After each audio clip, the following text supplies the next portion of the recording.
Ah, le Portugal. Ce petit pays tout au bout de l'Europe occidentale. Petit par sa superficie, mais tellement grand dans sa diversité, sa culture et sa douceur de vivre. Il y a 5 grandes régions au Portugal, et chacune a sa propre identité. Aujourd'hui, je vous emmène à Porto. Porto est une ville située au nord du Portugal. Porto regorge d'attraits. Il suffit de penser à son pont ferroviaire, œuvre d'une grande élégance de Gustave Eiffel. Nous retrouvons aussi la librairie Leilo et Irmão, une des librairies les plus belles du monde. On y trouve aussi un restaurant McDonald's Art déco très chic, sur la place de la Liberté, et la station de train São Bento qui occupe l'emplacement d'un ancien couvent. Cette station renferme une salle des pas perdus des plus impressionnantes avec ses sublimes panneaux d'azulejos. Plus de 20 000 mosaïques qui évoquent des scènes de la vie traditionnelle du nord du Portugal. Il faut savoir que les Romains avaient implanté 2 sites portuaires, Portus et Cales, avant la vague des invasions barbares. Portus était sur la rive droite et Cales sur la rive gauche. Portus et Cales donneront Portugal, et ensuite cela deviendra Portugal, le nom du pays tel qu'on le connaît aujourd'hui. Il y a eu la reconquête de Porto, Portugal, en 868 par les chrétiens sur les musulmans. Ce sera la naissance du comté de Portugal. Et au XIIe siècle, c'est Afonso Henriques qui entraînera le comté de Portugal vers l'indépendance.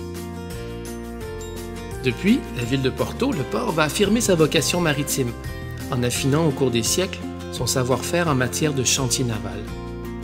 Elle fabriquera les vaisseaux qui participeront à la prise de Ceuta au Maroc par Henri le Navigateur. Et pour mener à bien l'expédition de Ceuta en 1415, les habitants de Porto furent contraints de fabriquer des vaisseaux et de fournir de grandes quantités de nourriture aux marins.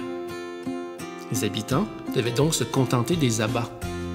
C'est ce qui explique pourquoi les habitants de Porto sont encore appelés les mangeurs de tripes, tripeiros. Ceux qui apprécient pourront se régaler dans bon nombre de restaurants à Porto. Les richesses industrielles, commerciales et vinicoles, pensons au célèbre Porto, contribuent à l'épanouissement culturel de la ville, bien au-delà de la région.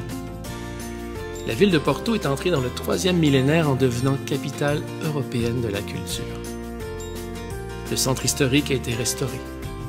Parmi les immenses chantiers, l'un des plus importants fut l'ouverture des lignes de métro au centre, qui s'est achevée fin 2002. De quoi rendre jalouse la rivale du Tage, qui voit des milliers de touristes se rendre dans le nord, parfois même sans faire escale à Lisbonne, tant il est vrai qu'un voyage à Porto se justifie amplement à lui seul.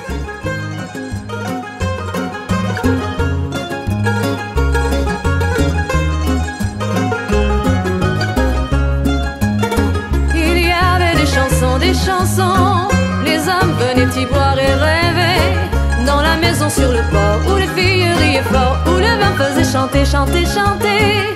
Les pêcheurs vous le diront, ils y venaient sans façon, avant de partir tirer leur filet. Ils venaient se réchauffer près de nous, dans la maison sur le port.